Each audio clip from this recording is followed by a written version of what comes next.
My name is Vivian King. I'm a resident of Oakland. Good evening, Mayor Schwager, Town Council people, Oakland Recreation Committee, Oakland DPW, distinguished guests, and the townspeople of Oakland. Today, 17 years after the attack on our country, we still gather to remember the many husbands, wives, mothers, fathers, sisters, brothers, sons and daughters lost on that fateful day. We gather to remember the first responders who ran into the towers, doing a job they loved, trying to save one more life. We recall the news reports of passengers on Flight 93 who called loved ones from the plane to give one last goodbye before rushing the cockpit with the hope of saving the people on the ground.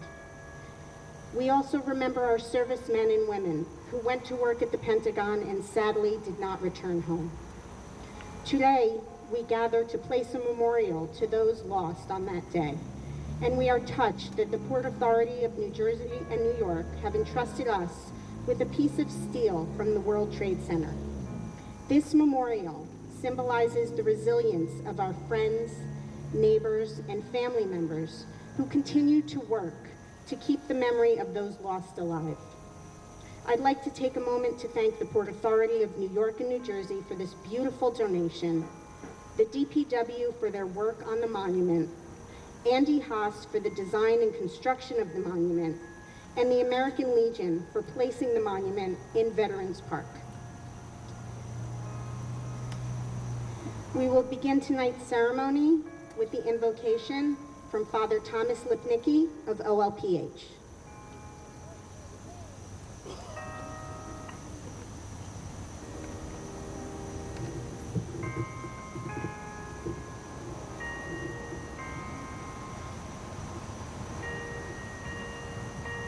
A reading from the book of Genesis. When Jacob awoke from his sleep, he exclaimed, "Truly the Lord is in this spot, although I did not know it." In solemn wonder he cried out, "How awesome is this shrine! This is nothing else but an abode of God, and that is the gateway to heaven." Early the next morning, Jacob took the stone that he had put under his head, set up a memorial stone, and poured oil on top of it.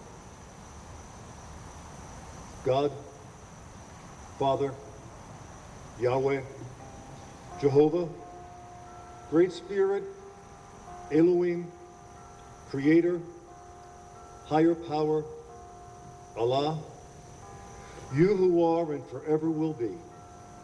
17 years ago, the almost 3,000 people who were killed because they went to their jobs at the World Trade Centers did not realize that they were actually going to the gateway to heaven that fateful day, a place that would one day become a shrine. Whether it was Oakland resident Thomas McGinnis or my friend Danny McGinley, their love of family inspired them to support those who depended on them, never realizing that hate was lurking in the skies overhead.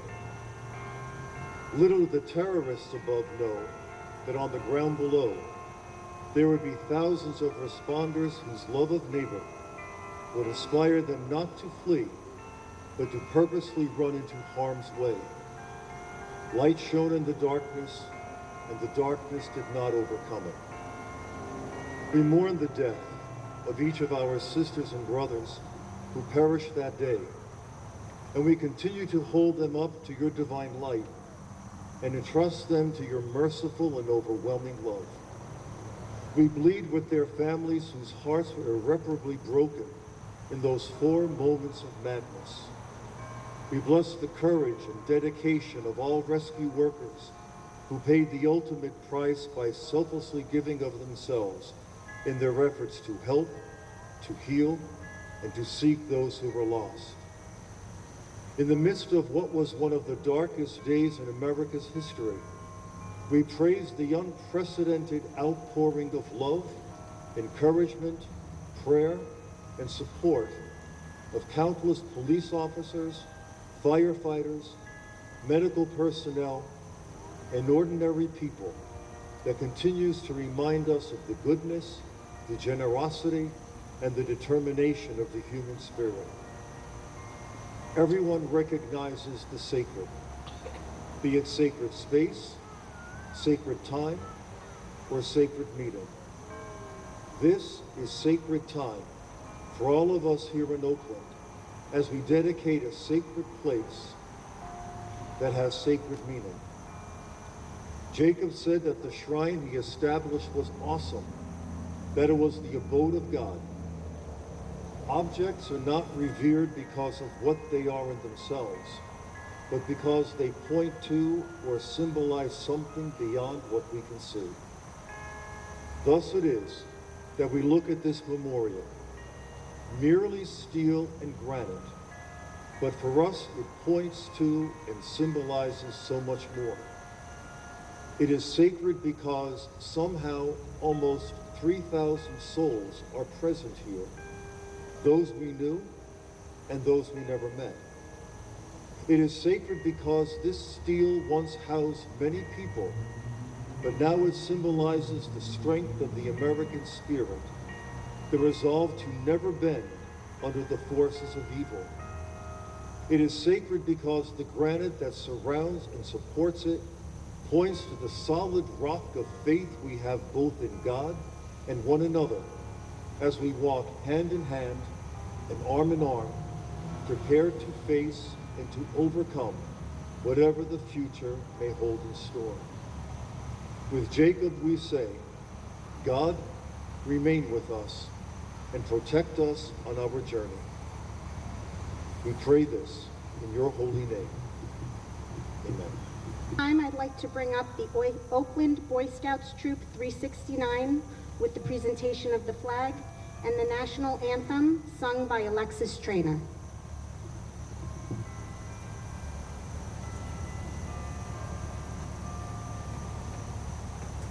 If everyone can please rise.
Everyone can be seated. Thank you. At this time, I'd like to invite Mayor Schwager up to the podium.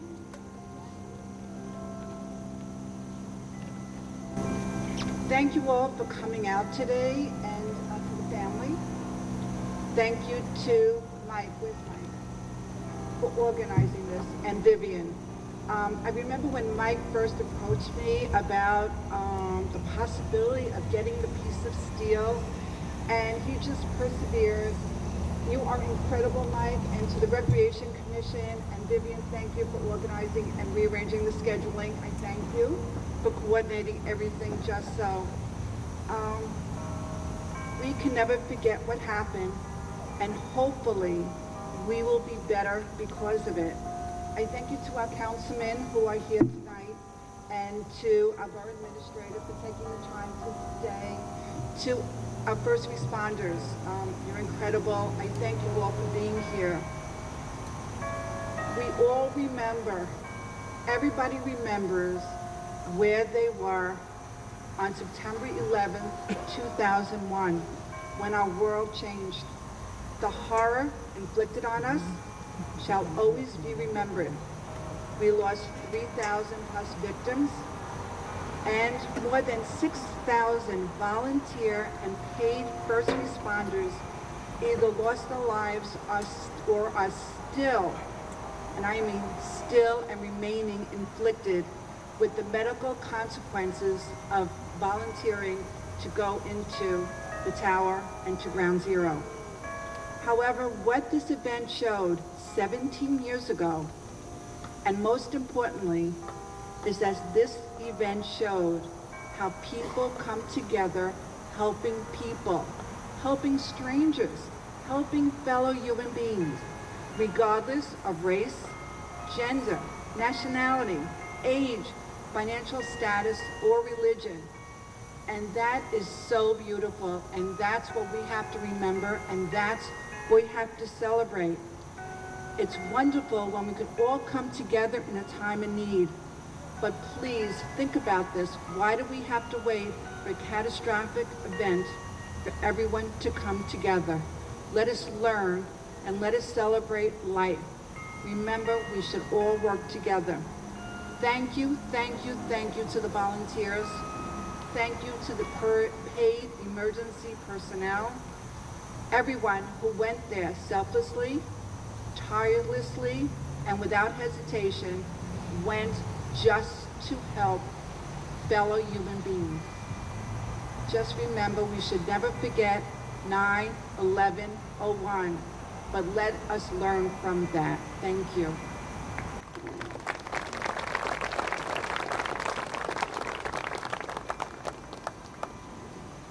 Thank you, Mayor Schweiger. At this time, I will introduce Ileana McGinnis. Ileana's husband, Thomas McGinnis, was killed in the World Trade Center North Tower. He did not work at the towers. However, he was there for a meeting.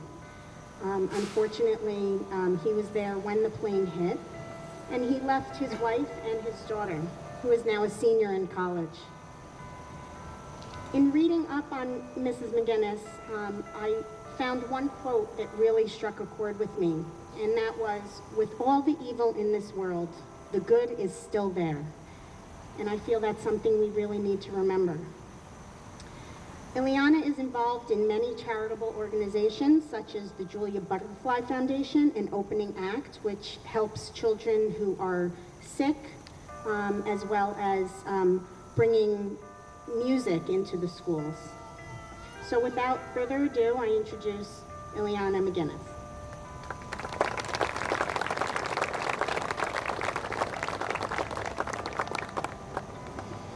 When I was invited to come speak here, I wasn't really sure what I was going to say. There are many stories of that day and of the days following. But for me, it's so much bigger than just a few stories, as wonderful and powerful as those are. For me, it's really about the human spirit. I think it's probably the most beautiful thing that we have as humans is our ability to love, to care, to open our hearts. And on that morning of September 11, 2001, the human spirit went on overdrive because they were strangers helping one another. Not just on that morning, days following and months following, and here we are 17 years later. And I don't know about you, but I still feel that spirit. I think it's the reason why we've gathered here, because there is that love, that human spirit of bond and of helping each other. And I think that on September 11th of each day, it's very prevalent, but I think that We need to remember that there are 364 other days of the year that we have the power to be just as good and to reach out to people. I mean, today is a perfect example right here. This gentleman standing right here, the woman behind you is probably a stranger. Can you turn around and reach out to her and shake her hand? And people on that side, can you give a hug to the person that you don't know? I mean, that power is so much more powerful than any evil that can ever come to us.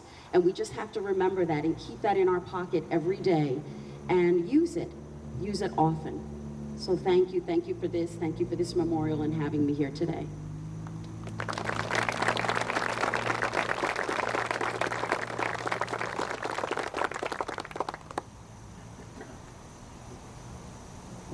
Thank you, Ileana. At this time, I'd like to welcome Captain Keith Sanzari from the Oakland Police Department.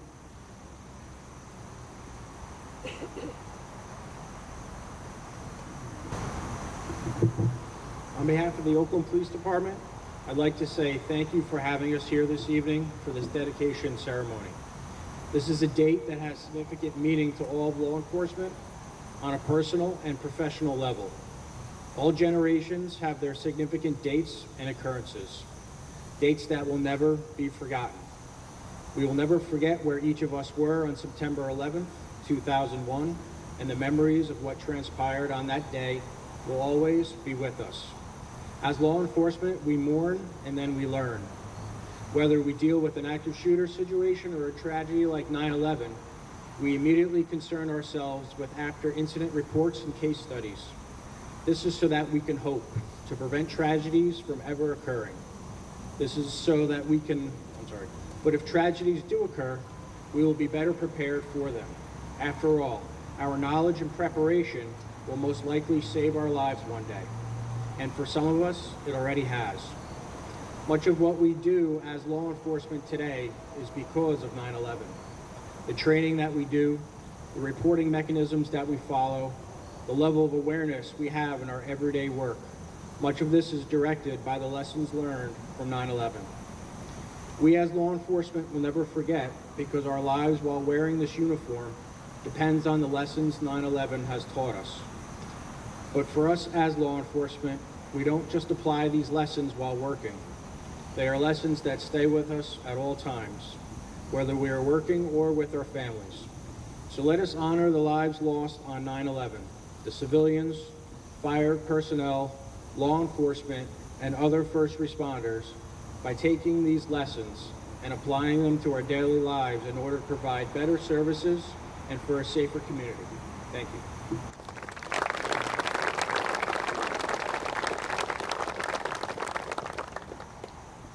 Thank you, Captain Sanzari.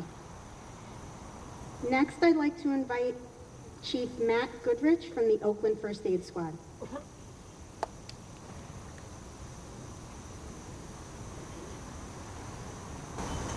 Good evening. On September 10th, 17 years ago, 246 people went to sleep in preparation for their morning flights. 2,606 people went to sleep in preparation for work in the morning. 343 firefighters went to sleep in preparation for their morning shift. 60 police officers went to sleep in preparation for morning patrol. 47 EMTs and 8 paramedics went to sleep in preparation for the morning shift to saving lives. None of them saw past 10 a.m. on September 11th, 2001.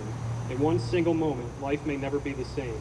As you live and enjoy the breaths you take today, tonight before you go to sleep in preparation for your life tomorrow, kiss the ones you love and never take 1 second of your life for granted.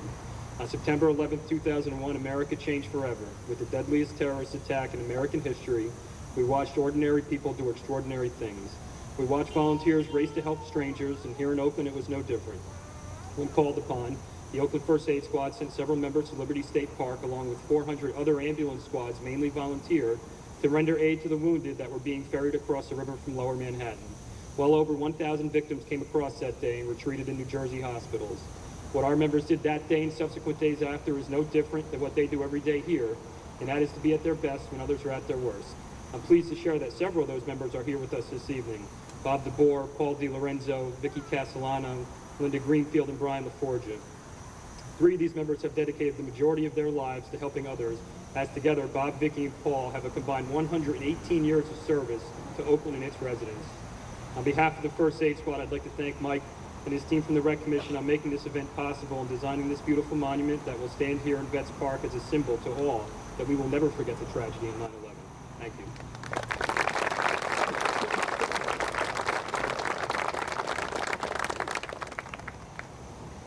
Thank you, Chief Goodrich. Next, I'd like to invite Chief Vincent Diaz from the Oakland Fire Department.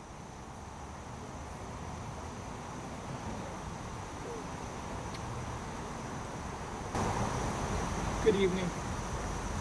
17 years ago, a gaping wound was forever opened upon the American people with the attacks on the World Trade Center, the Pentagon, and in Shanksville, Pennsylvania. A generation forever changed, just as our father's generation was changed when America was attacked at Pearl Harbor. We gather here today to remember that through the ashes of nearly 3,000 victims that were murdered on September 11, 2001, of which 343 were firemen, 37 Port Authority police, 23 NYPD, and 8 paramedics, as well as the nearly 7,000 military members since that day who have lost their lives in defense of the freedoms we enjoy each day. That from these ashes, a renewed sense of spirit and sense of unity has forever strengthened and united the American people. And while there was tragedy that day, there were also miracles as well. From the countless number of first responders who answered the call of duty and rushed to the scenes to help as many victims as possible, to the random acts of kindness, neighbors helping neighbors, providing comfort, care, rest for the weary, and food and clothing for the needy. We as first responders understand our role and take that responsibility without reservation or hesitation. We as first responders place the safety of our communities above our own needs and bravely step into harm's way so that others may remain safe, secure, and unharmed. But the work is not finished. Today we also remember the many first responders who have fallen ill from the effects of their efforts during their time at Ground Zero. Over 2,000 lives have been lost due to illness attributed to working, and many grow sicker with each day that passes. We join today to remember the brave firefighters, police, EMTs, paramedics, and citizens whose loving embrace provided comfort to our communities. Loyal and true, we stand ready to answer the call of duty, and we will continue to answer that call until the last alarm sounds. We will not forget. Thank you.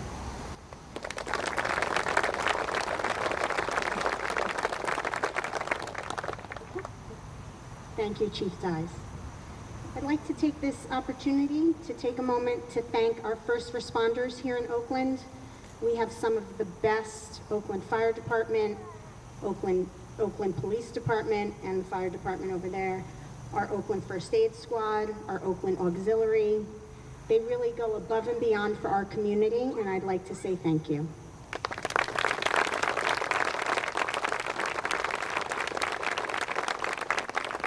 Our next speaker is Jean Nebbia.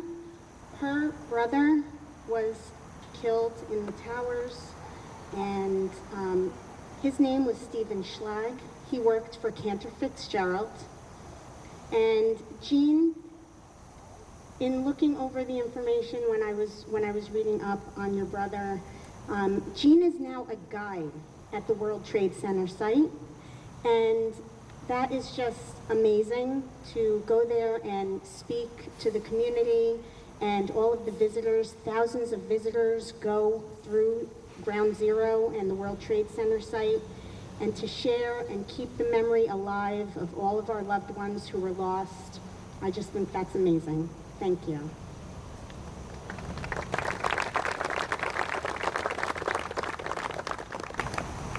Good evening, Oakland.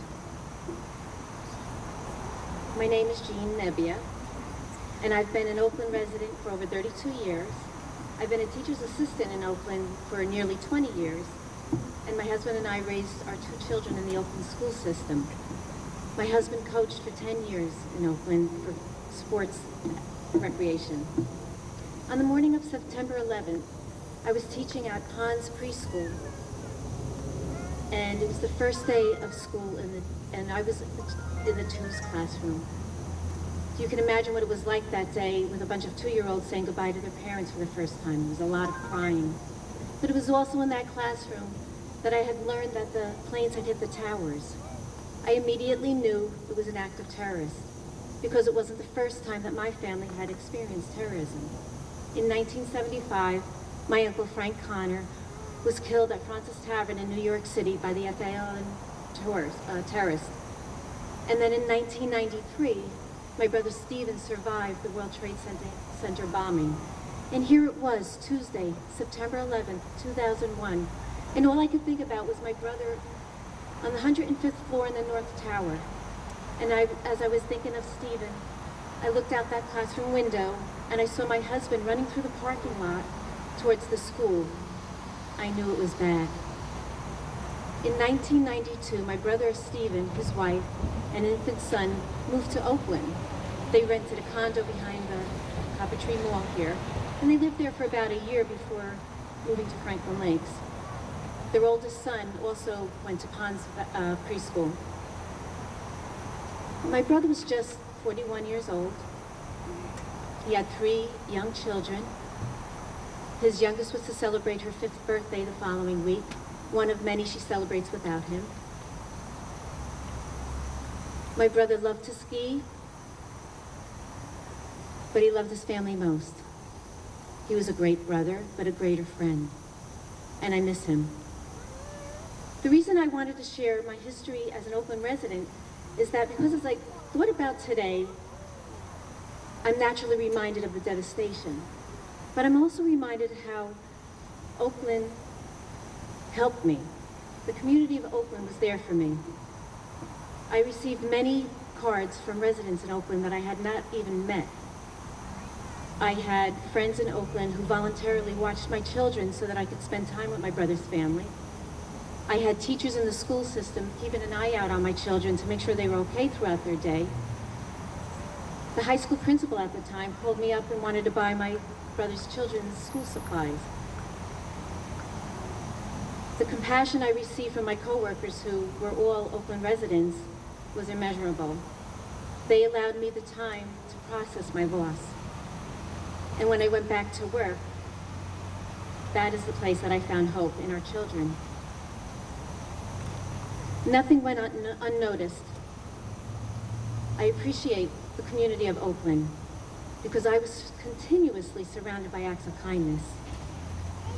As a victim's family member, I feel it is extremely detrimental to acknowledge 9/11 and to teach our children and our grandchildren the importance of this day so that the victims are not forgotten, so that those first responders are not forgotten,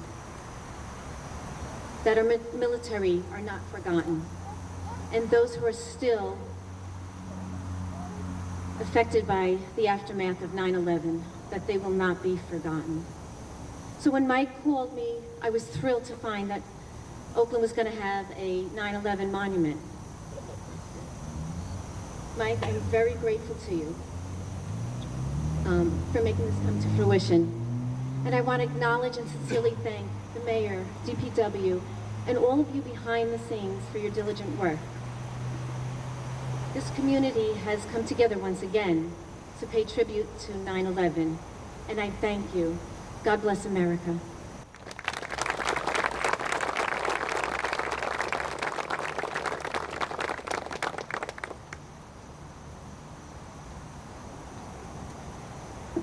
I'd like to take another moment just to thank the McGinnis family as well as the Nebbia family who have all come to for the unveiling of the monument as well. Thank you for coming.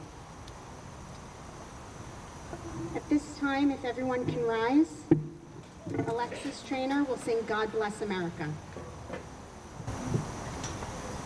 God bless America, land that I love.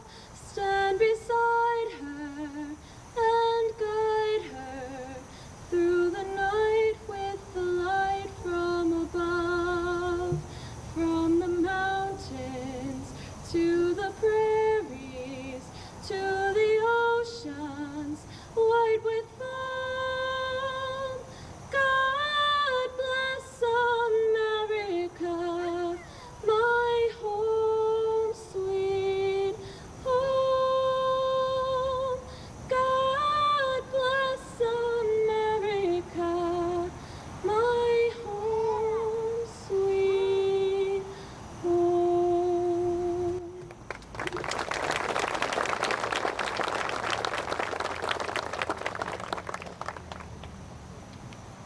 At this time, I'll invite Oakland Recreation Chairman Mike Guadagnino for the dedication of the monument.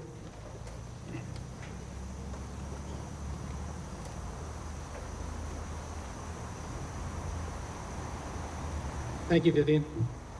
Oakland residents, local firefighter, local police, first responders of the First Aid Squad, fellow recreation commissioners, mayor and council, September 11th families. Tonight, the Oakland Recreation Commission has the distinct honor of presenting to the people of Oakland a special monument and tribute to the 2,916 people who perished on the morning of September 11th. As we heard this evening from all our speakers, the feelings, the emotions, and the love are as strong today as they were 17 years ago, possibly even stronger. Many of us didn't know any of the 2,916 people personally, but we do know of and do identify with all of them. As Vivian said, they were mothers, fathers, brothers, sisters, grandparents, sons, daughters, class moms, Little League coaches. They were the same people we see daily at the Copper Tree Mall, PTA meetings, Giant Stadium in the Jersey Shore. One of the sad horrors of that fateful day is that they were anybody, and they were everybody. They were and still are a part of all of us. We all suffered on that day, and we remember them regularly. We empathize with our two speakers and their families, as well as the families of all who lost so much on that day. All those 2,916 people did on September 11th was to promptly go to work in Lower Manhattan, or do their job as a firefighter, police person, or emergency medical responder. Shortly after, everyone's world changed forever. They committed no crimes, but rather were fulfilling their daily passions. As we continue to look towards the future and wipe our tears over our lifetime, it is important that we continue the mantra of 2001, and that is to never forget. The new monument will continue our vision to never forget. A generation of children have been born since September 11, 2001, and only know a post-9/11 existence. Those who are too young and not glued to their TV the week of September of 2001, or not yet born, must be gently taught of those events, so no American ever forgets. The Recreation Commission thought it important that this monument represents strength as it sits in Veterans Park. When you see this strong monument, we hope you will think of the strong families, our strong recovery, and America's strong resolve. In the center of the monument is a piece of steel that was once a part of the World Trade Center Building Number 2, also known as the South Tower. We deliberately did not clean or sterilize that steel. It remains as it was presented to us. The billows of smoke, the flying debris, and the chaos of that morning still remain on that steel. This piece of the World Trade Center will sit behind plexiglass and will remain in September 11, 2001 condition forever.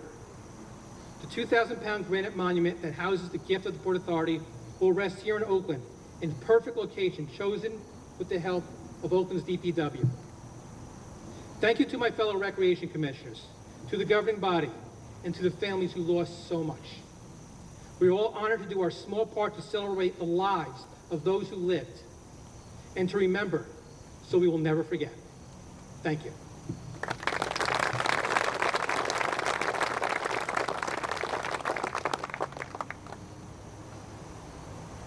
We'd like to call up the families of all the families of victims. We feel it's appropriate for you to be the ones who unveil the monument. So anybody feels comfortable with a family member, please.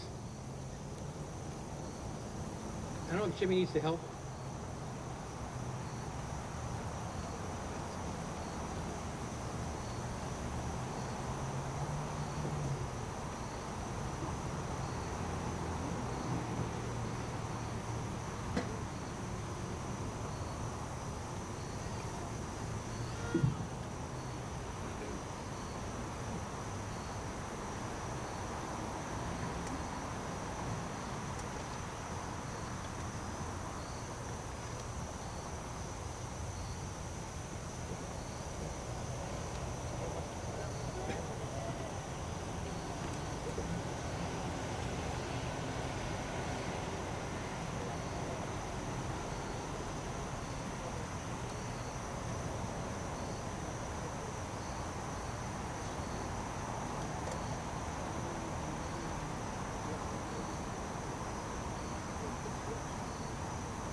Steel from the World Trade Center, Twin Towers.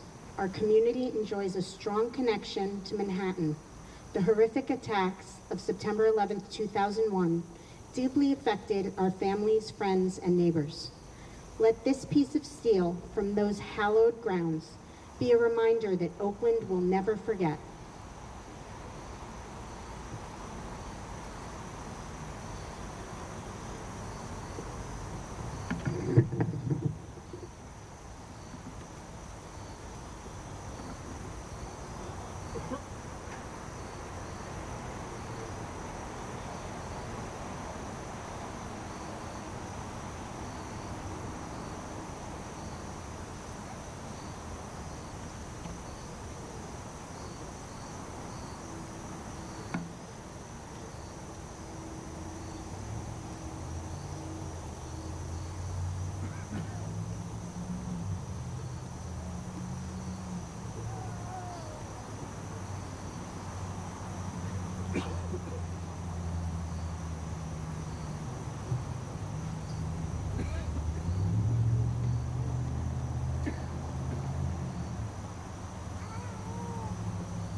At this time, I'd like to invite Reverend Nathan Busker for the benediction.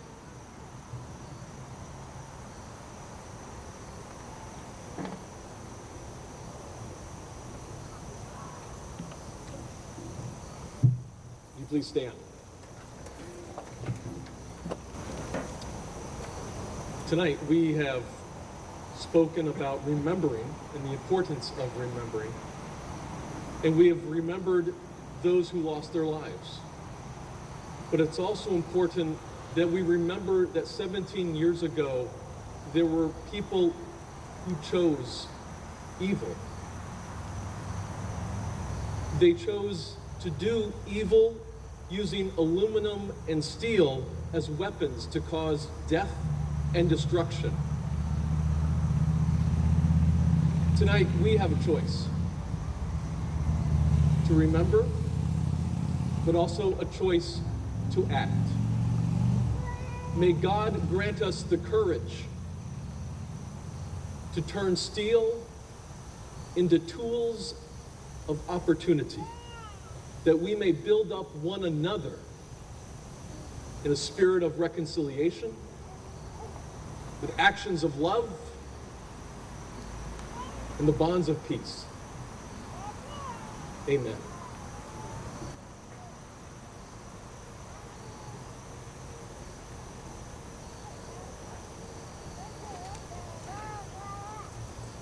That is the end of our ceremony. I'd just like to end on one note. Tonight is the end of the Rosh Hashanah holiday. It is the Jewish New Year. And I'd like to take this opportunity to wish everyone a sweet and healthy New Year. And as we say when someone passes in the Jewish religion, may their memory be a blessing to all who knew them. Thank you, everyone. If anyone who wants to come up and see the monument, please.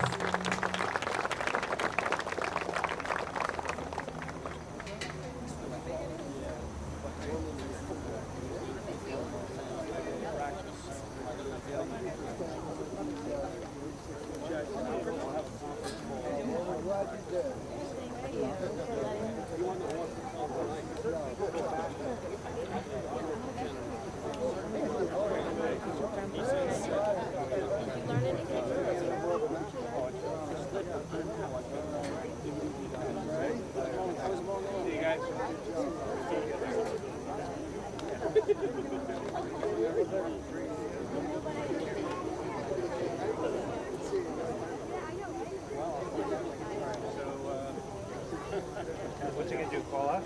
I don't know.